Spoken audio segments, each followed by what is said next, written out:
The Azerbaijan Grand Prix, held in Baku on June 7, could become 2020's opening round, should May still be too early for a calendar restart, ruling out the Dutch, Spanish, and possibly Monaco events. F1 continues to monitor the COVID-19 pandemic, with a Pirelli team member announced this week as its second positive case. But the sport is already in talks with Zandvoort and the Circuit de Barcelona-Catalunya, should its restart target prove too ambitious. The season as it stands will restart in the Netherlands on May 3, followed by Spain, Monaco, Azerbaijan, and Canada. F1 2020's now scheduled 18 rounds, ending in Abu Dhabi on November 29. But a more likely scenario is a season start in Azerbaijan, with the Dutch GP on August 16 in the mid-season break. The Abu Dhabi GP could be moved to December 13 to slot in Vietnam and China, making the final 3 rounds a triple header for just the second time in F1 history. Monaco could also be a non-starter in the shake-up for the first time since 1954, given the Principality reportedly pays no fee to F1. Ferrari has taken urgent action at its Italian headquarters, with the iconic manufacturer halting all F1 and road car production until March 27 due to serious supply chain issues. The prancing horse has been king hit by COVID-19, with Italy recording the world's second highest number of cases, more than 24,000, and the outbreak in the nation's north one of the worst.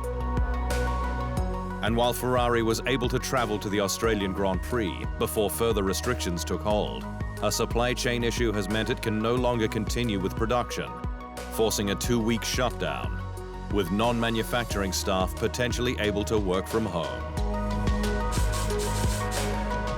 At a time like this, my gratitude goes first and foremost to Ferrari's women and men, who, with their tremendous commitment over the past few days, have demonstrated the passion and dedication that defines our mark, said Ferrari CEO Louis C. Camilleri.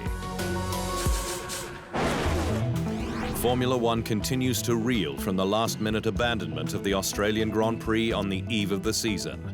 But the sport won't have time to lick its wounds as it faces a huge backlash in terms of its handling of the COVID-19 crisis. While other competitions like the UEFA Champions League, the ATP and WTA tennis tours, the NBA and MotoGP moved quickly to postpone or cancel its events, F1 flew into Melbourne with organizers stating it was all systems go. It's pretty crazy what's going on, but we got a race and just going to try and wash my hands as much as I can and stay clean. There's really not much more we can do. But things changed last Thursday after the World Health Organization upgraded the virus to pandemic.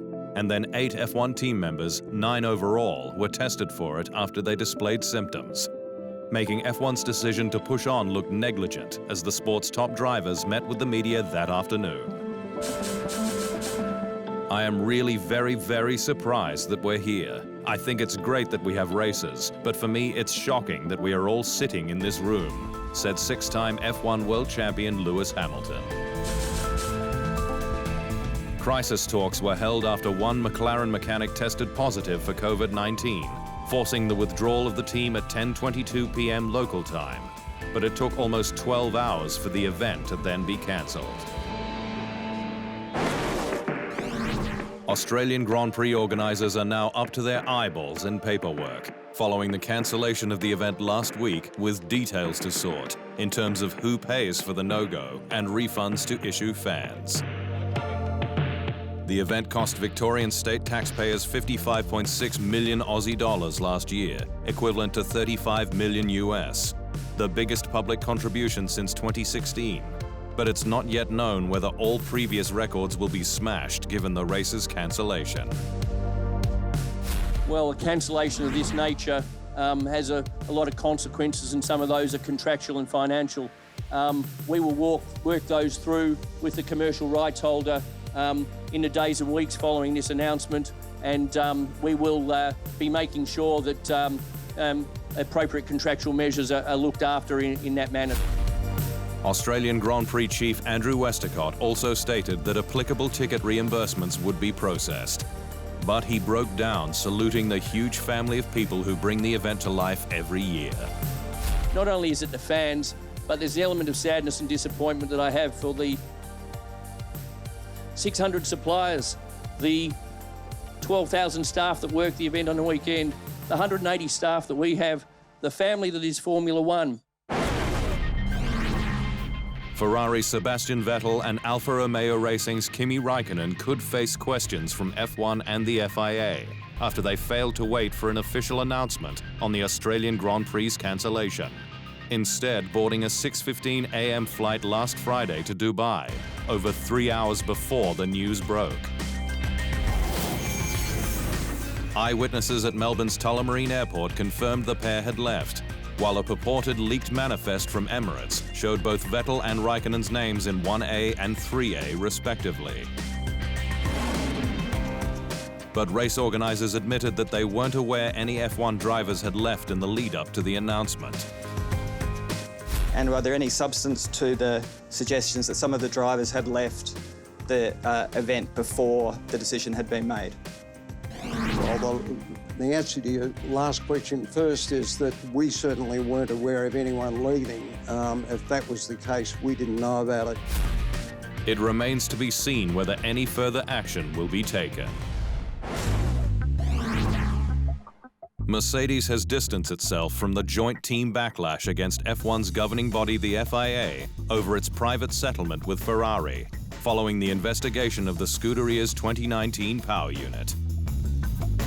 The FIA entered into a private settlement with Ferrari after it found that it couldn't prove the prancing horse cheated with last year's engine, which was allegedly boosted by sidestepping fuel flow sensor restrictions. That angered the 7 non-Ferrari teams, who issued a joint statement, pushing for full disclosure via the courts if needed. The FIA defended the type of resolution it used, claiming it to be a legal tool and essential component of any disciplinary system, though talk in the F1 paddock suggested any additional disclosures must first be agreed by Ferrari. But Mercedes has since backed away from its lobbying for further action, on advice from its parent company Daimler, who is rumored to not want any part in a battle that could damage the image of the team or F1. F1 may be in a holding pattern until the season restarts later this year, but once the green light is shown, it will likely be gloves off at Mercedes, with Red Bull convinced its dual-axis steering system is illegal and will lodge a protest if and when it's used. Mercedes' innovative system, part of an aggressive approach, allows the driver to control the car's toe, or tracking as it's known in road cars, for optimal rotation of the car's front tires around the vertical axis. But while Mercedes' Valtteri Bottas said in Australia he's happy to use it, especially in qualifying, the squad may push pause on its introduction if it feels the risk of it being banned is too great. We are happy to have it in the car, and we hope it can give us an advantage. We'll see, he said. More protests could be seen for Mercedes in its rear brake ducts, a part that's also causing waves at Racing Point, along with the design direction of its RP20. More is also expected on the FIA-Ferrari private settlement. COVID-19 may be dominating headlines, but racing icon Roger Penske continues to roll on with plans to bring endurance racing and Formula One back to the iconic Indianapolis Motor Speedway.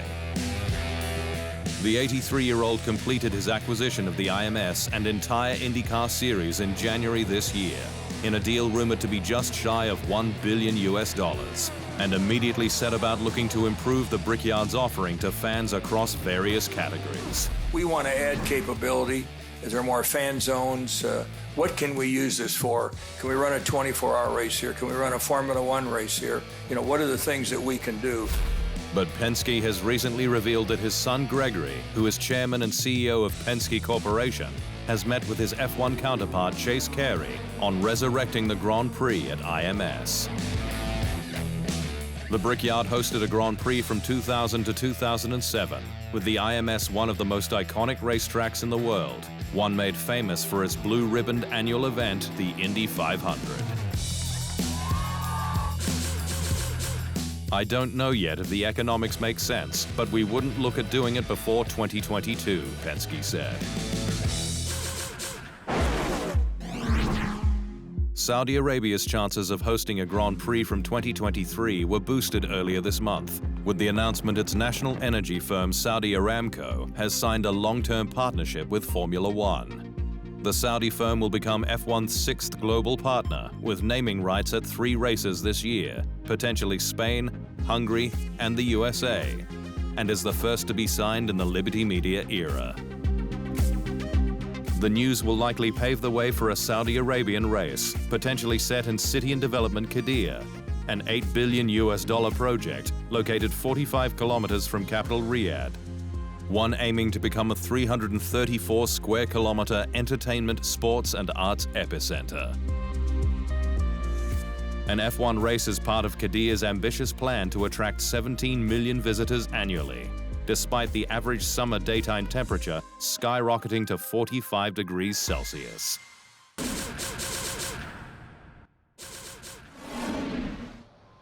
Thanks for watching. To stay up to speed on all things Formula One, make sure you hit the subscribe button.